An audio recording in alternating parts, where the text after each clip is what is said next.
শব্দবোৰ শুনকচোন, ইমানো ধুনীয়া লাগিছে শুনি পেলাই, আৰু জেগাটো ইমানেই ধুনীয়া, পৰিৱেশটো ইমানেই শান্ত। আপোনালোকেও আহক তেতিয়া। কি খবৰ সকলোৰে? খবৰ নিশ্চয় ভাল, আৰু মোৰ বাৰু ভালেই। মোৰ ইউটিউব চেনেলটিৰ লগতে মোৰ অন্য এটি ভিডিঅ'লৈ আপোনালোক সকলোকে স্বাগতম জনাইছোঁ। আজি ভিডিঅ'টি এটা বিশেষ জেগাৰ পৰা আৰম্ভ কৰিছোঁ। পৰিৱেশটো চাওক আগতে, ইমান ধুনীয়া। আৰু এতিয়া ভিডিঅ'টো আৰম্ভ কৰোঁ ব'লক তেতিয়াহ'লে। পলম নকৰোঁ আৰু তেতিয়াহ'লে, আগতে পৰিৱেশটো চাই লওক বাৰু। তেজপুৰবাসীয়ে নিশ্চয় চিনি পাইছেই আমি ক'লৈ আহিছোঁ। আজি আমি আহিছোঁ দ-পাৰ্বতীয়া ছেকেণ্ড গেট, যাক শিলৰ তোৰণ বা ছেকেণ্ড গেট বুলিও কোৱা হয়। পুৰাতত্ত্ববিদসকলৰ 1921 পৰা 22 চনত যি খনন কাৰ্য হৈছিলে, তাত আহোমযুগীয় শিল আৰু ইটাৰ গাঁথনিৰ ছেকেণ্ড গেট উদ্ধাৰ হৈছিলে। বানৰজাই হৰিহৰৰ স্মৃতি যুগমীয়া কৰিবৰ বাবে এই শিলৰ গেটখন বনাইছিলে, য'ত শিৱক আৰাধনা কৰা হৈছিলে, লগতে বিষ্ণুকো আৰাধনা কৰা হৈছিলে। পূৰ্বতে এই মন্দিৰৰ চোতালত মূৰ্তিকলাৰ প্ৰশিক্ষণ দিয়া হৈছিলে, আৰু ইয়াক নমুনা মূৰ্তিকলাৰ স্কুল বুলিও কোৱা হৈছিল। আৰু ইয়াত যিখন গেট হয়, গেট মানে যোনখন তোৰণ হয়, তোৰণখনেই মেইন হয়।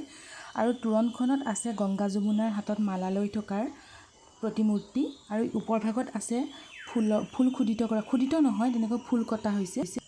এবাৰ এই মন্দিৰটোৰ পৰিৱেশটো চাওকচোন, চাৰিওফালৰ পৰিৱেশটো ইমানেই সুন্দৰ। এটা শুকান পাতো পৰি থকা আমি দেখা নাপালোঁ গৈ পেলাই। আৰু এই কাঞ্চনজোপা চাওক, দেখিয়ে মনটো ভাল লাগি যায়। ইমান এটা সুন্দৰ পৰিৱেশত এটা চৰাই চিৰিকটিৰ ইমান ধুনীয়া মাত, আপোনালোকেও শুনকচোন।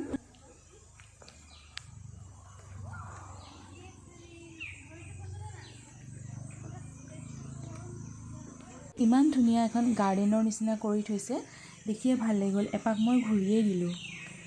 তেজপুৰবাসীয়ে নিশ্চয় জানেই ছেকেণ্ড গেটৰ বিষয়ে। তেওঁ যোনসকল তেজপুৰৰ নহয়, যদি মোৰ ভিডিঅ'টো চাই তেওঁলোকে মোৰ ভিডিঅ'টোৰ পৰা কিবা এটা জানিব বুলি আশা কৰিলোঁ। এই মন্দিৰভাগ গুপ্তযুগীয় হয়। এয়া সকলো ভগ্নাৱশেষে দেখিছেনে, তেতিয়াৰ দিনৰ পৰা এতিয়ালৈকে এনেকেই আছে।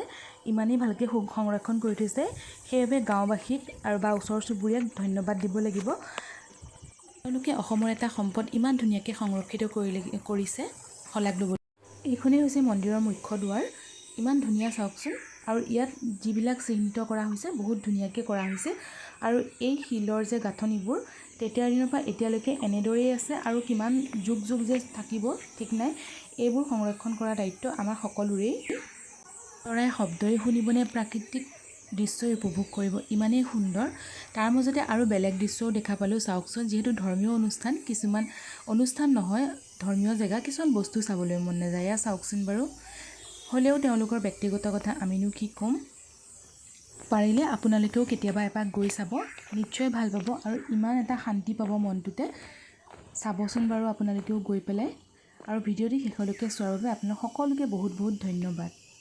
আপোনালোকৰ লগত ইমান এটা সুন্দৰ পৰিৱেশ দেখাবলৈ পাই ময়ো সুখী।